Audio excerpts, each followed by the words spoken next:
Well, welcome back inside of Mission Control Houston. Dan Hewitt here, and I'm joined now by Ann Esbeck, one of our ADCO flight controllers here in Mission Control. Now, Ann, first off, thanks so much for being here. It's always great to get a little insight on what you guys are doing behind the scenes. So, first off, what does ADCO stand for? What is it that you guys are doing for the International Space Station? Okay, ADCO stands for the Attitude Determination and Control Officer. So essentially, the simplest way to describe what we do is we're the pilot. So you're the one sitting at the sticks flying the International Space Station, basically. Yeah, so we don't actually get a stick down at the console, but we do get to send our commands via the computers. So we orient the space station where it needs to be going and make sure it stays there. Okay. And so you're orienting the space station, and that's really important for visiting vehicles, right? We have a Soyuz coming up soon. What's some of the work you guys have to do to get the station ready for any visiting vehicle? So one of the primary things that we have to do is that we hand over control to the Russian segment. And typically our attitude control is performed via 4 control moment gyros. And those gyros are 200-pound spinning disks that produce momentum. As we move that momentum through space, we can control where the space station points. That doesn't work whenever you have to maneuver the vehicle over a large direction. So in this case, we actually need to pitch the vehicle up 90 degrees. So instead of flying like you would think of an airplane flying straight and level, so you have your wings out, we fly essentially pitched 90 degrees up. So instead of flying this way, you're going to come up and pitch this direction here and then continue to fly through space. And we're doing that because the Soyuz that's coming up to dock is docking on the nadir side of the vehicle, so on the bottom side of the vehicle. Okay. So we need to make sure that docking port is available for that vehicle to reach.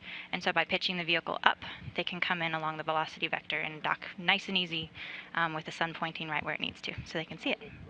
So flying in space, isn't quite like flying in the atmosphere where you can just kind of turn your spaceship, the wrong way, how it looks, and you're still flying because you don't have that wind resistance and problems like that. So we're looking at a picture right now of the Soyuz and how it'll look when it's docked. So so you're going to be flipping it up 90 degrees. Are there any other maneuvers you're going to be doing to get the station ready for that Soyuz docking?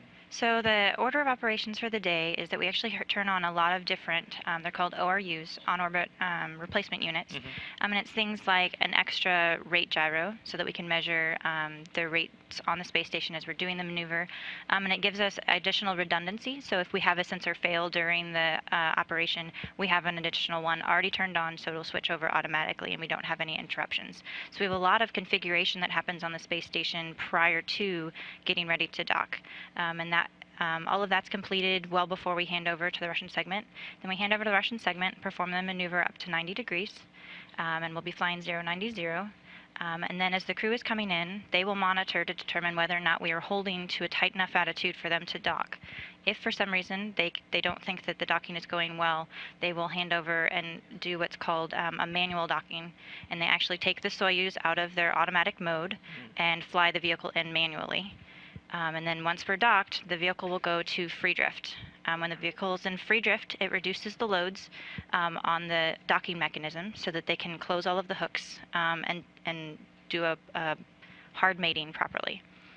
After they get mated, then we can turn the thrusters back on and regain attitude control and get back to that 090 attitude.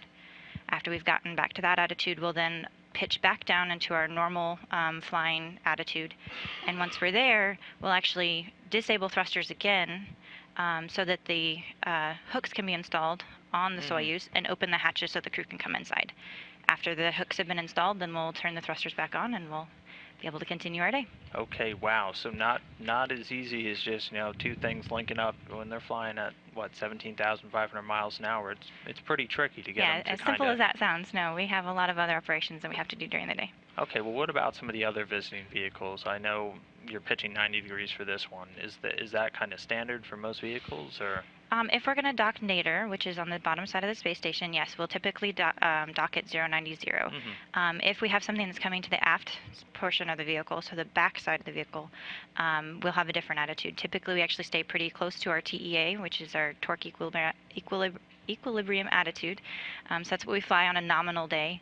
Or we might have to turn the space station around backwards to put that point of the vehicle in the velocity vector. So that's called a 180-degree yaw maneuver. So instead of flying straight level this way, we actually turn around backwards and then fly backwards for that docking. And then there are also others where we'll actually turn around 180 degrees the day before and then pitch up the day of docking.